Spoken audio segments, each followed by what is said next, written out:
Hey guys, welcome back. This is History of Futurama, Season 3, Episode 8 of my show, which is also gonna be about Episode 8. Now, before I start talking about it, I just want to mention two things.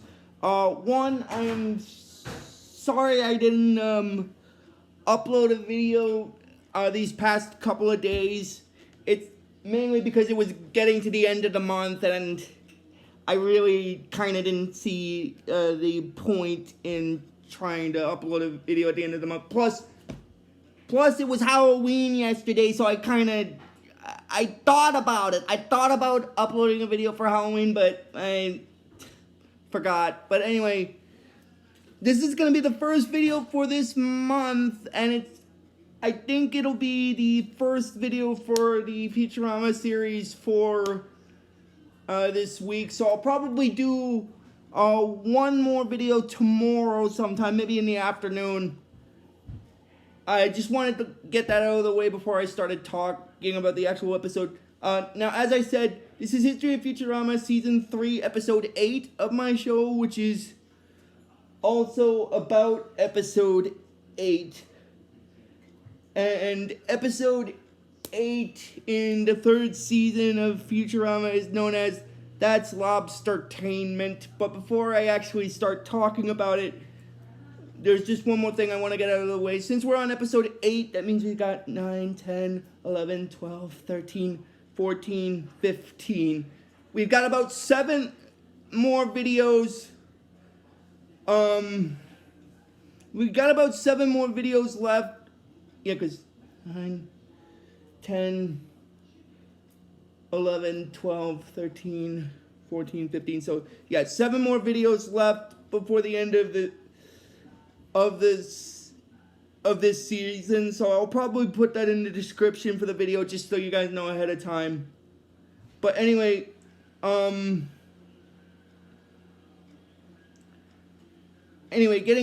getting into the actual storyline of the episode here. I'm sorry I got off track for the first 2 minutes. But anyway, the way this episode starts off is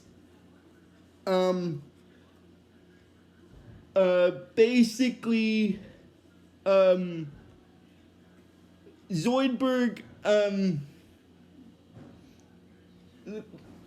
the Planet Express crew are with Zoidberg at a comedy club, so Zoidberg can tell jokes and stuff, which is sort of similar to what happened in season 2 in the Clone of My Own episode.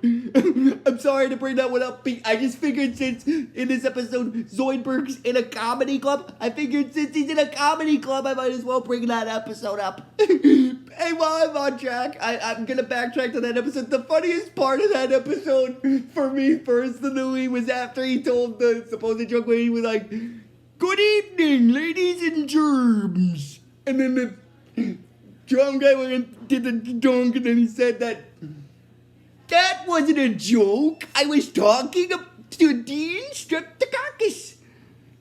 And then he tells the actual joke, which is sort of a bad joke, where he says, "Well then, I'm not saying the professor is old, but if you consider his age, he won't like it at all soon." And then they don't make a noise, and then basically everybody's like, "Hey, Ringo, that was the joke." Oh, the reason why I'm bringing that up again is because of the comedy club thing. Anyway, that's the only thing about it I wanted to bring up. But now I'm gonna get into the continue on with the actual episode. What happens is Zoidberg basically tells a joke, but the people at the comedy club don't like it and they boo him off stage because of it.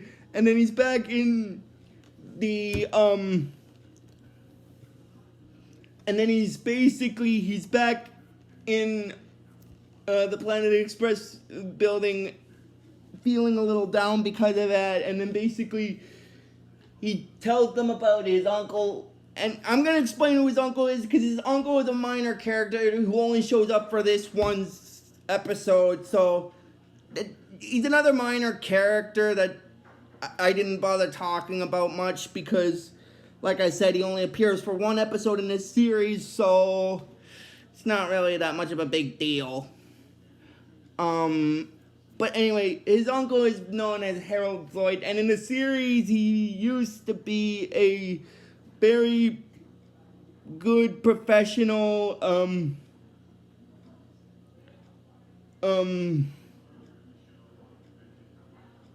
very good professional comedian, basically, sort of like a Hall of Fame comedian, and then basically, when the professor hears about that, he puts one of Harold Zoid's records on his holophone machine to show them a holographic video of what the thing is, and it's basically a silent film. Oh, speaking of that, I just want to mention when Leela finds out about that, she said that his uncle was Harold Zoid, and then they're surprised by that, and then anyway, getting back into the portion with the holophoner, basically it's a silent hologram thing, so it's sort of like one of those black and gray TV shows where the characters don't actually say anything that comes out of their mouths, but the words come on screen. And basically in the holophone, that portion of the episode, what happens is the lobster barber is cutting a client's mustache, and he cuts it so much that it's barely there, like to the point where the mustache part of it is gone, and then the guy's getting upset with the lobster about that, and then the lobster's trying to defend what he did, and then after that, Zoidberg says that he will contact his uncle and tell him that he wants to be a comedian. So basically, what Zoidberg does to contact his uncle, because in his series, his uncle lives in an old retirement home in LA, basically. Well, in the futuristic version of LA, basically. Like, not the version of it that Fry was in, but another segment of it, I'm guessing. But anyway,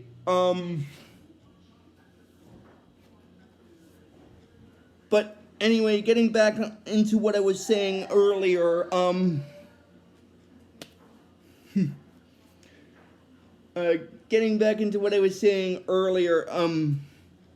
after Zoidberg writes the note, it does him doing a voiceover where it's on the writing note of what he's saying on the note, and then basically his uncle finds it and then reads it himself, and then after reading it, he contacts Zoidberg back about that, and then he tells him to basically come to LA's, like the future version of LA, so that they can discuss making a movie and stuff. And then Zoidberg gets ecstatic about that, and then he tells them that he had to leave for that. And then basically what happens is, because of that, they actually go along with him and stuff, because they have to use the ship to transport him.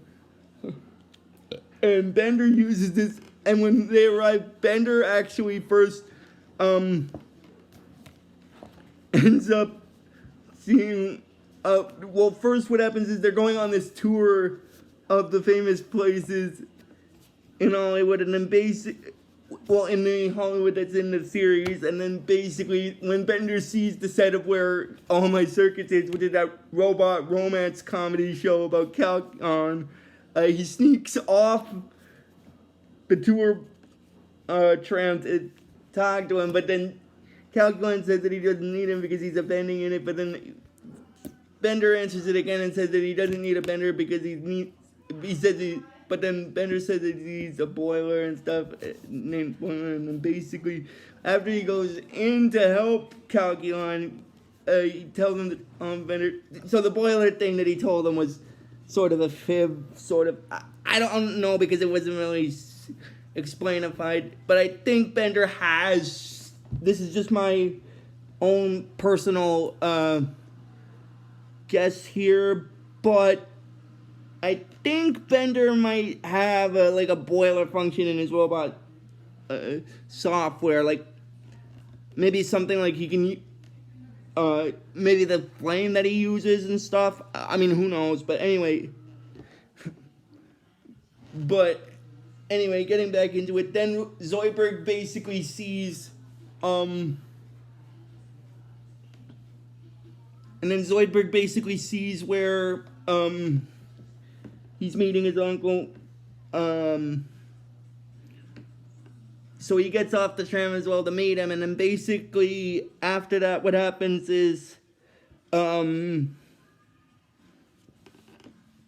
basically after that, what happens is he manages to meet up with his uncle, and they start having dinner, and then basically they start talking about how they're gonna be making and then basically Zoidberg mentions about how he wants to be a comedian, and then his uncle tells him that so he's not really funny, but he can try to make a movie instead. And then Zoidberg basically wonders how much money he's gonna need to pour into it in order to make the movie, and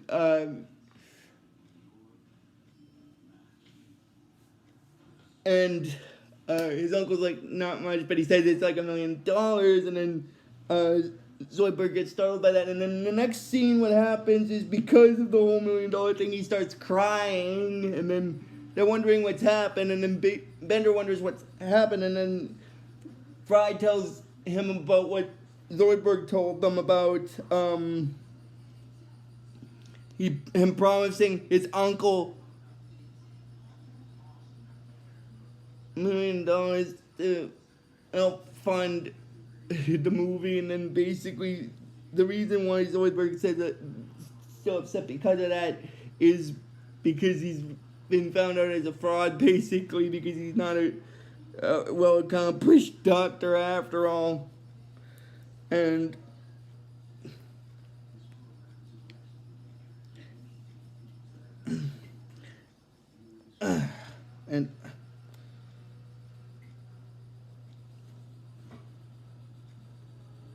but when Bender sees the script, he decides to have Calculon basically.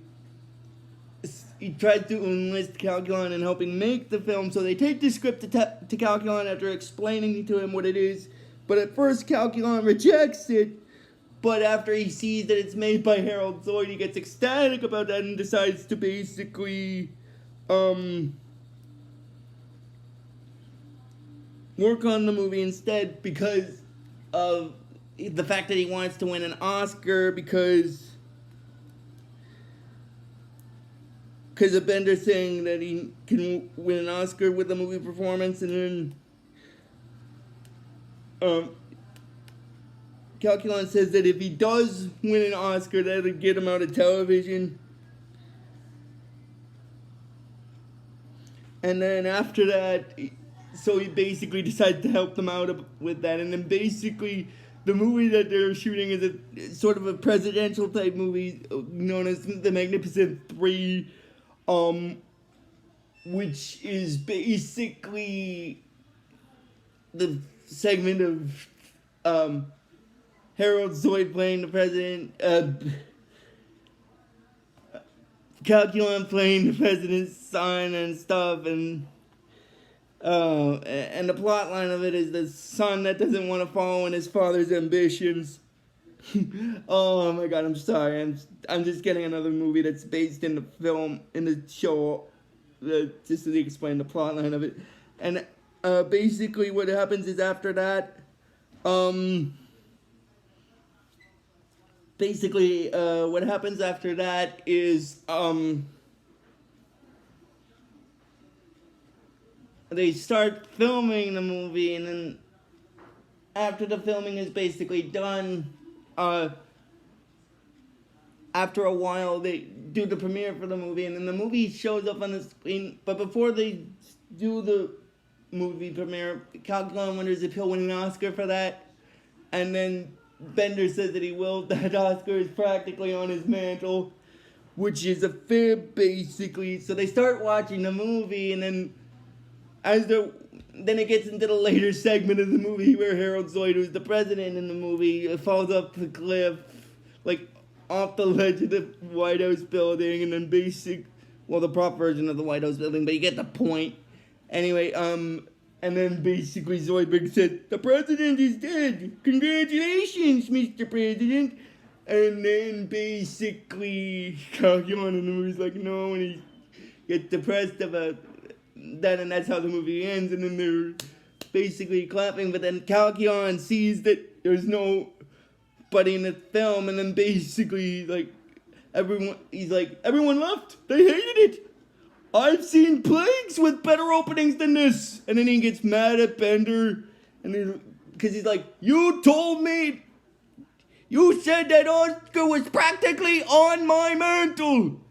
And then basically what happens is Bender tries to defend what he said, because he tells him that now he understands what he means when he used the word practically. He was telling a fib about that.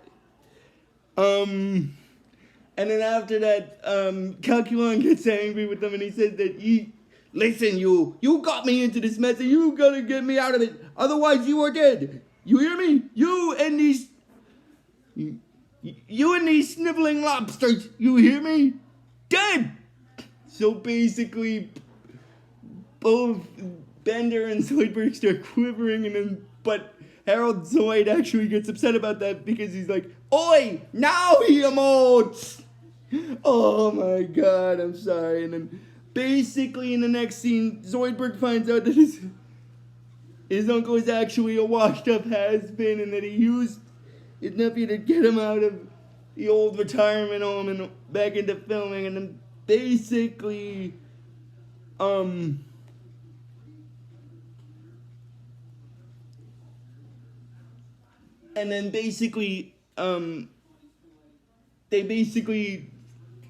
Bender and Zoidberg basically had to find a way to save both themselves and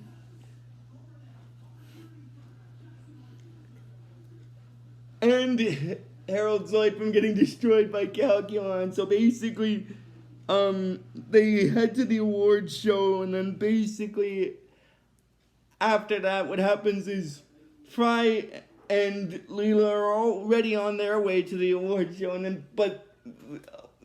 technically Fry and Leela are already alive at the awards show, but Fry gets annoyed with Leela about that because they fly off, and because basically the reason why Fry's annoyed with Leela at this point in the series is because she won't pay the valet a certain amount in order to park the ship, and then Fry tells Leela that his one goal in life is to attend a Hollywood shindig, so he has to pay the valet the money, and then she says she doesn't, but she just sees a prime parking spot right over there, and that parking spot they end up in is the tar pits, basically. Oh my god, I'm sorry. So basically they aren't seen in the rest of this episode up until the ending segment, like the near ending segment of the episode. And basically what happens is they're doing the awards ceremony, like the Oscars awards ceremonies, and then basically while Calculon is with Harold Zoid there, he's like, the second I don't win that award, you're cat food. Isn't that right, Boxy? And the person he's referring to as Boxy is another robot similar to him that's in All My Circuits TV show. And then basically Zoidberg wonders where they are with giving out the Oscars, and then basically Bender mentions that they're at giving out the awards for best, I can't remember what exactly it was, but it was something. And then after that, Zoidberg said, that just leaves best soda product placement, and then best actor. We don't have time. And then basically what happens is after that,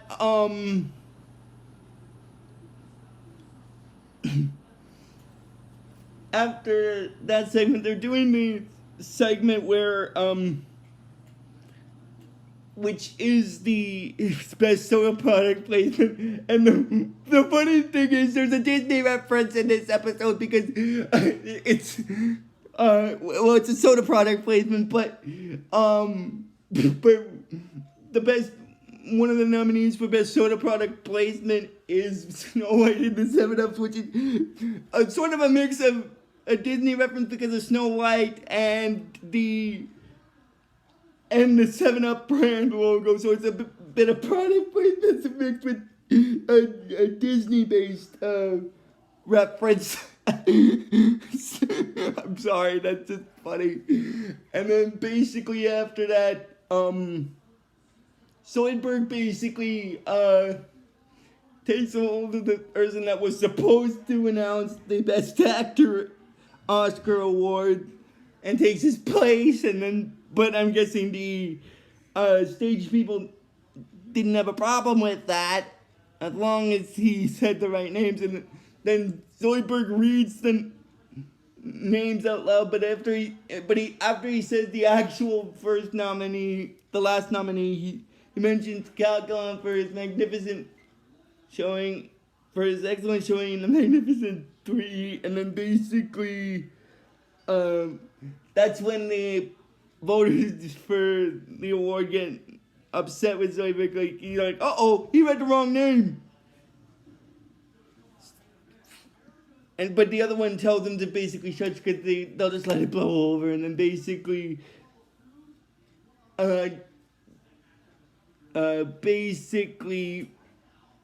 Calculon is mentioning to Boxy to keep his fingers on the trigger and stuff. And then Zoidberg basically tells him who the winner is, and then after that, Harold Zoid gets a little excited and then a little upset because he said they'll live. He won't be murdered. He'll live another day, and then he's like, another day of pathetic, forgotten misery. And then basically to cheer his uncle up, basically Zoidberg said that the winner is none of the nominees, but instead the legendary Harold Zoid. And then Harold Zoid gets ecstatic that he won the award, and then basically after his nephew gives him the award, he tells the crowd he always thought that what really matters in life was winning an Oscar, and that's when he tells the joke where he's like, but now he realizes that what really matters in life is winning 2 Oscars, but then he says he's kidding about that, and then he tells them what really matters in life is you are surrounded by people that support you, whether it's a whole crowd or just one diehard fan. And then in the next scene, they're at the awards ceremony dinner and stuff, and then Harold Zoid is thanking Zoidberg for basically giving him the award, and then basically he tells him that he can die happy 5 seconds from now when Calculon kills them, and then that's when Calculon shows up, and then basically he's wondering where that Oscar is, and then but Harold Zoid decides to give it to him because it's less shameful for him to have it, but after Calculon gets it, he doesn't use it to kill Harold Zoid because he basically essentially had to change a heart, so to speak. And then Benders realizes that he's not going to kill them with it, and he says that he loves him and likes and respects Harold Zoid too much to bludgeon him to death with his own Oscar. And then basically that's when an earthquake happens, and Bender and Zoidberg go on the ground because of the whole thing with the earthquake is hiding underground until the shaking stops. But Harold Zoid is like, let the earthquake! I've got somebody's Oscar! And then that's when Fry and Leela show up at the Hollywood party, and then basically Fry gets ecstatic about being there, but the valet tries to brush them off, but then he sees he's got a skeleton with him, which apparently is a skeletal version of Sylvester Stallone. So he lets them through. And then that's basically where this episode stops. So if you guys like this video when I post it, just please give this video the real best you guys can. And I will see you guys probably, since I didn't do a video yesterday for my channel, I'll do another one tomorrow. So I'll see you guys tomorrow for my next video. But until then, guys, like I always tell you with this series, fun on a bun.